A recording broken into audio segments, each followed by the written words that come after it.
a prayer for restoring broken relationships. Heavenly Father, we come before you with heavy hearts, acknowledging the pain of brokenness between us and those we love. We know that you are the God of reconciliation, and that nothing is too hard for you to mend.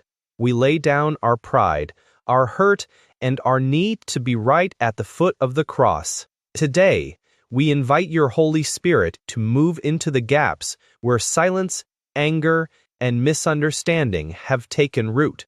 Lord, we start by looking inward. Search our hearts and reveal any bitterness or resentment that we have held on to.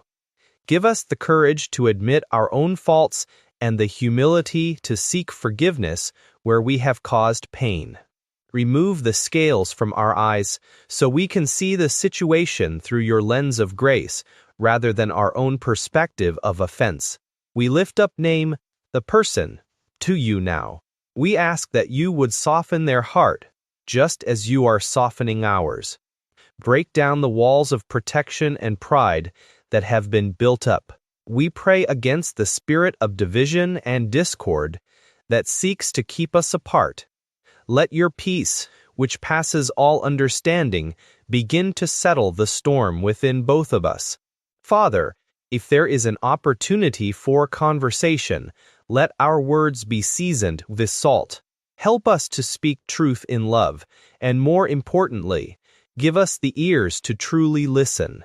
May our tongues be used for healing, rather than wounding.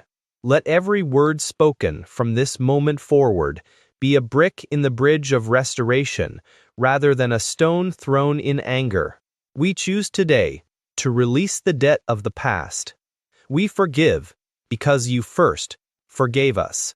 We surrender the right to hold a grudge, and we hand over the burden of this relationship into your capable hands.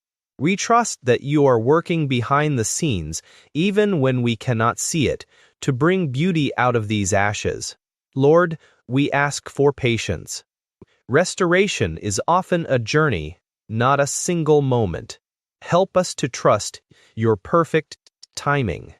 We pray for the restoration of trust, the rebuilding of shared joy, and a new foundation of mutual respect. Let this relationship, once healed, be a testament to your power to make all things new. We thank you, Father, that you are the great restorer. We declare that no relationship is beyond your reach. We walk forward in hope, believing that love is stronger than conflict and that your grace is sufficient for this healing. We commit this person and our future to you. In the mighty name of Jesus, we pray. Amen.